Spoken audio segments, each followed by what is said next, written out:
نہیں دے سکتا۔ یہ اسد مجید صاحب پھر جواب دے رہے ہیں۔ پھر اسد مجید صاحب لکھتے ہیں کہ میں نے ڈونلڈ لو سے پوچھا کہ کیا امریکہ کے اس سخت ترین رد عمل کی وجہ یہ تو نہیں ہے کہ پاکستان نے جنرل اسمبلی میں یوکرین کے ایشو پر جو ہے وہ ایبسٹین کیا تھا؟ ڈونلڈ لو نے اس کا منفی میں جواب دیا اور کہا کہ یہ سب وزیر اعظم عمران خان کے دورہ روس کی وجہ سے ہے، اور انہوں نے مزید کہا کہ اگر پاکستان میں عدم اعتماد کامیاب ہو جاتی ہے تو واشنگٹن میں سب معاف کر دیا جائے گا۔ یہ وہ الفاظ ہیں جو عمران خان صاحب کھلے عام کہتے رہے کہ یہ کہا جاتا تھا کہ اگر عمران خان کی حکومت گرا دو گے تو سب کچھ معاف کر دیا جائے گا۔ یہ وہ ڈونلڈ لو کے الفاظ تھے جس کے اوپر پورا ریجیم چینج آپریشن ہوا، اور عمران خان صاحب نے قوم کے سامنے تمام کی تمام چیزیں جو ہے وہ رکھی تھی۔ پھر وہ لکھتا ہے کہ کیونکہ واشنگٹن میں روس کا دورہ صرف اور صرف وزیر اعظم کا ذاتی فیصلہ سمجھا جا رہا ہے، وگرنہ اگر ایسا نہ ہوا تو آگے بہت مشکل ہو جائے گی۔ اس نے بولتے ہوئے تھوڑا وقفہ کیا اور کہا مجھے نہیں پتا کہ یورپ میں اس دورہ روس کو کیسے دیکھا جائے گا، لیکن ان کا ریاکشن بھی اس سے مختلف نہیں ہوگا۔ اس نے مزید کہا کہ اصل میں مجھے لگتا ہے کہ عمران خان نے دورہ روس کا فیصلہ بیجنگ میں اولمپکس گیمز کے دورے کے دوران بنایا، اور اس وقت بھی وزیر اعظم نے پیوٹن سے ملاقات کرنے کی کوشش کی تھی جو ناکام رہی، اور پھر یہ خیال کیا گیا کہ وہ ملاقات کے لیے ماسکو جائیں گے۔ پھر اسد مجید لکھتے ہیں کہ میں نے ڈونلڈ لو کو بتایا کہ یہ جو ہے وہ کنسپٹ بالکل غلط ہے۔ ماسکو کا دورہ کم از کم کچھ سالوں سے پلاننگ میں تھا، اور یہ مسلسل ادارائی مشاورتی عمل کا نتیجہ تھا۔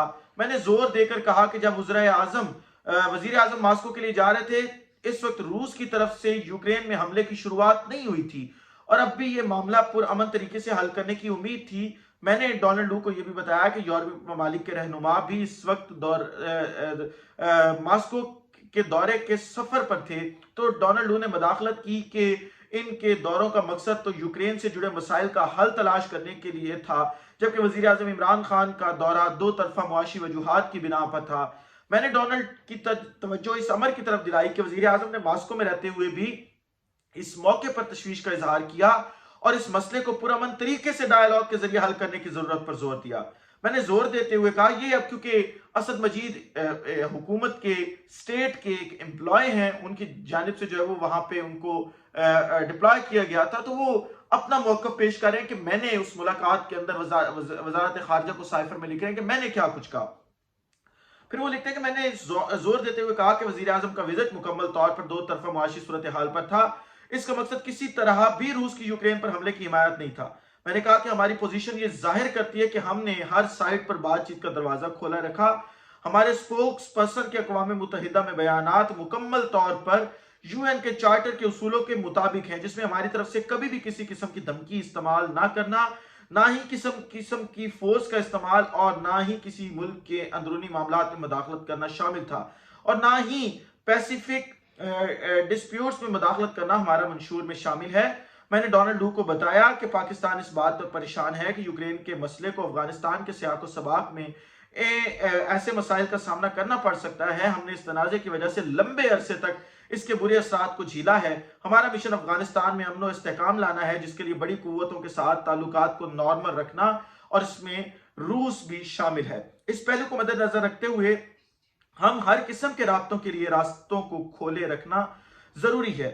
یہ فیکٹر بھی ہمارے یوکرین کے مسئلے پر پوزیشن کو سمجھنے کے لیے کافی ہے۔ میری اس بات کے حوالے سے بیجنگ میں ٹرائیکا کی ملاقات کے بارے میں بات کرتے ہوئے ڈونلڈ لو نے جواب دیا کہ واشنگٹن میں مذاکرات ہو رہے ہیں، کیا امریکہ کو اس تناظر میں مذاکرات میں شرکت کرنی چاہیے یا آنے والی انٹالیا کی ملاقات میں روس کے نمائندوں کے ساتھ ملاقات کرنی چاہیے، کیونکہ ہماری توجہ اب صرف یوکرین پر ہے۔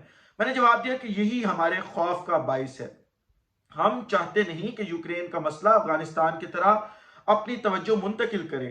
ڈونلڈ لو نے کوئی تبصرہ نہیں کیا۔ میں نے ڈونلڈ لو کو بتایا کہ ایسے ہی جیسے انہوں نے کہا میں بھی اپنی رائے کو سراہتے ہوئے پیش کروں گا۔ میں نے کہا کہ پچھلے ایک سال میں ہم نے مسلسل محسوس کیا ہے کہ امریکہ کے رہنماؤں کی طرف سے ہمارے رہنماؤں سے تعلق قائل کرنے میں ایک ہچکچاہٹ کی وجہ سے ان تعلقات کو مضبوط کرنے کا امکان کم ہو رہا ہے۔ اس چیز نے پاکستان میں اس تاثر کو مضبوطی دی ہے کہ ہمیں اگنور کیا جاتا ہے اور ہمیں فار گرانٹ لیا جاتا ہے۔ یہ احساس پاکستان میں جڑ پکڑ چکا ہے کہ جب یو ایس کو اپنے کسی مقصد کے لیے پاکستان کی ضرورت ہوتی ہے تو یو ایس ہماری سپورٹ کرتا ہے، اس کے علاوہ یو ایس ہمارے کسی معاملے میں خصوصاً کشمیر میں ہمیں سپورٹ نہیں کرتا۔ اس لیے اس طرح کے جو امپریشنز ہیں ان کو ختم کرنے کے لیے اوپر کے لیول پر بات ہونی چاہیے۔ میں نے مزید کہا کہ میں تو اس بات پر حیران ہوں کہ یو ایس کو ہمارے یوکرین پر موقف سے اس قدر مسئلہ ہے تو انہوں نے دورہ روس سے پہلے اور اقوام متحدہ میں ووٹنگ سے پہلے ہم سے بات کیوں نہ کی اور ہماری ٹاپ لیڈرشپ کو انگیج کیوں نہ کیا۔ پاکستانی ہائی لیول انگیجمنٹ کی فیور کرتا ہے اور ہمارے وزیر خارجہ خود سیکرٹری خارجہ بلکن سے کال کر کے ان کو یوکرین پر اپنی پوزیشن سے آگاہ کرتے ہیں، لیکن یہ کال ابھی تک نہ ہو سکی، جس پر واشنگٹن نے کہا کہ پاکستان میں اس وقت کی صورتحال میں یہ مناسب نہیں تھا، لیکن واشنگٹن اس معاملے کے سیٹل ڈاؤن ہونے کے بعد جو ہے وہ انگیجمنٹ کرے گا۔ آپ ذرا یہ دیکھیں کہ عمران خان صاحب کا آج موقف تو دا انٹرسپٹ میڈیا گروپ جو ہے وہ اس نے واضح کر دیا، عمران خان کو سچا ثابت کر دیا۔ اب وہ تمام ریاستی ادارے جو عمران خان کو، یعنی وزارت داخلہ کی آپ مثال لے لیں، وہ عمران خان کو جھوٹا ثابت کرنا چاہتے تھے، وہ یہ چاہتے تھے کہ عمران خان کو سائفر والے معاملے پر بھی گرفتار کیا جائے، عمران خان صاحب کو جھوٹا قرار دیا جائے۔ اب وہ کہاں پہ سٹینڈ کریں گے؟ کیونکہ بی بی سی اگر جھوٹی خبر نہیں چلاتا تو انٹرسپٹ بھی کبھی جھوٹی خبر نہیں چلا سکتا، کیونکہ امریکہ میں بیٹھ کر جھوٹی خبر چلانا اور وہ بھی پھر اپنی حکومت کے ساتھ اس کو لنک کرنا ایک آسان کام نہیں ہے، بلکہ اس کے پیچھے محنت لگتی ہے اور ایویڈنس ہوتے ہیں، تو اس طرح کی خبریں یہاں کے میڈیا کے اوپر چلائی جاتی ہیں۔ اس ولاگ سے اجازت دیجیے، اگلے ولاگ میں دوبارہ ملاقات ہوتی ہے۔ اپنا خیال رکھیے، اپنے کے لوگوں کا خیال رکھیے، وطن عزیز پاکستان کا خیال رکھیے۔ اس وطن عزیز پاکستان کو اور آپ تمام لوگوں کا اللہ حامی ناصر ہو۔ پاکستان زندہ باد۔